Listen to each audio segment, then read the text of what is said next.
Hi, my name is Manal Ahmed, And my name is Susie Pan.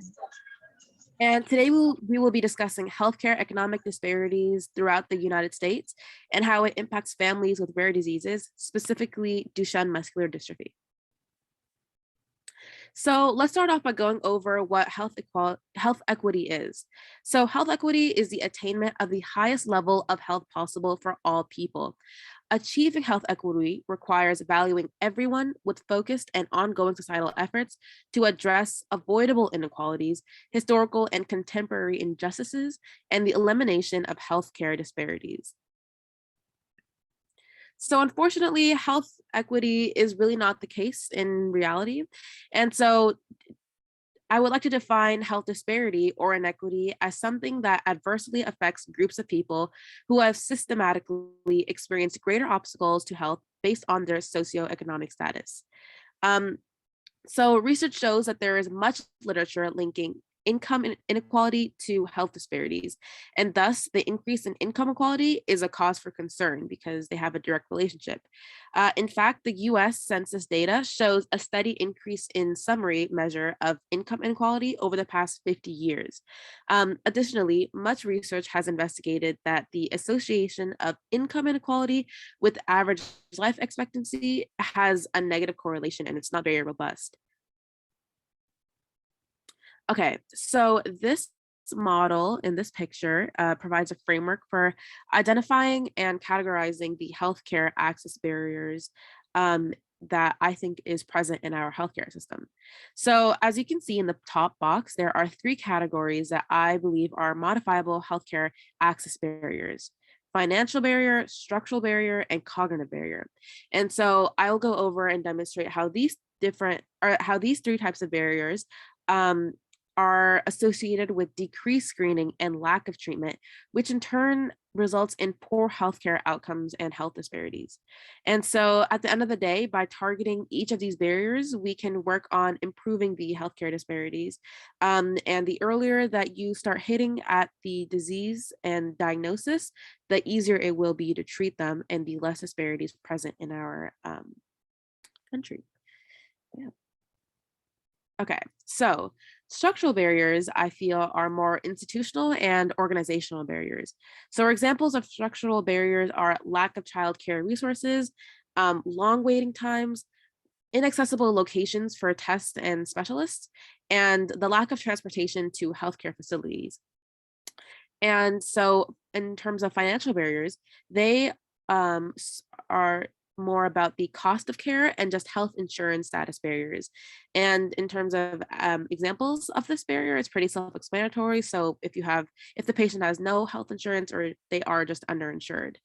And lastly, cognitive barriers are more knowledge and communication barriers, and they are present because many communities just don't have the resources to do a literature search. And so examples of this barrier include lack of knowledge on the disease, lack of health literacy, communication barriers, and understanding the diagnosis and the treatment. And so essentially all of these are reasons why health inequity is present. And at the end of the day, you can't blame the patient for any of these barriers because it's just the situation that they are in. Okay, so as you can see here, these are examples of each type of barrier. And I will go over a few, but essentially in this case, working with a health plan that provides a governmental health insurance access or just local federally qualified health center would help the financial access barrier, as it will be cheaper and it wouldn't require the patients to pay for healthcare. And regarding structural barriers, one way to hit at that would be applying community health workers that might help overcome the structural barriers. And in regards to cognitive barriers, if the providers can be trained in skill-based cultural competence and help the patients in regards to health literacy strategies. Maybe there might be like more resources at these centers that would help reduce cognitive barriers. Okay, so in regards to the image present here, an example of financial, as I mentioned before, is just having no insurance. And the lack of no insurance can lead to a decrease in diabetic care, a decrease in screening tests. And so these are very these aren't beneficial, obviously, to the patient because they end up causing more harm, as they are not they don't make the healthcare process efficient at all. And then in regards to structural, an example of that would be preventative healthcare reminders, and just less pediatric care, which at the end of the day is not helpful at all because, as I mentioned before, the earlier that the diagnosis is complete, the more efficient it is to treat the disease.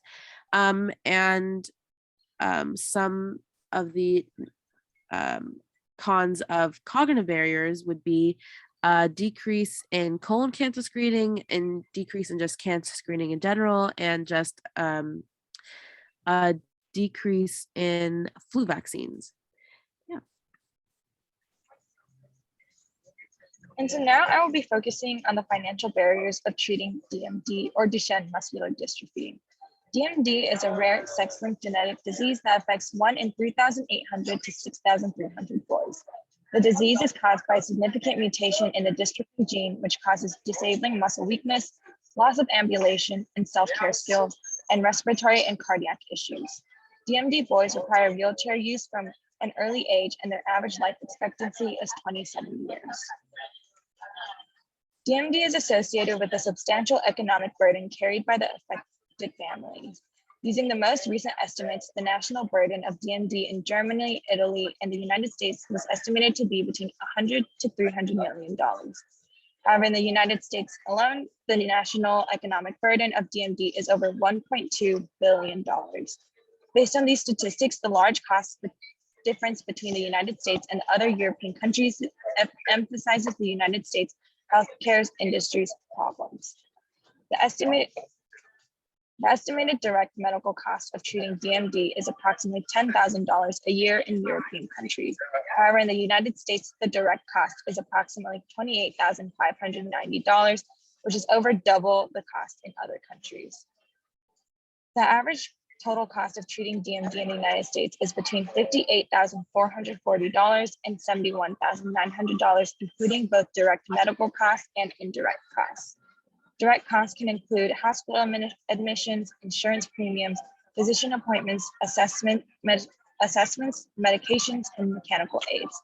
Indirect costs include hiring a caregiver, income loss to take care of the patient, loss of leisure time, and other intangible costs. These high costs of treating DMD and other rare diseases are a global economic problem for lower income families.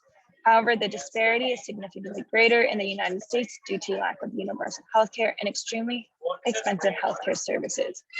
As their symptoms worsen, the annual cost of treatment significantly increases, and lower income households are associated with higher mortality rates for curable diseases and shorter lifespans for incurable diseases such as DMD. In the later stages of DMD, the boys lose their ability to walk and perform many everyday tasks. To improve their quality of life, physicians recommend and prescribe a power wheelchair to give the patient some mobility and independence. Customizations can be made to the wheelchair to improve back support for scoliosis. However, these customizations can add to the cost of the wheelchair significantly.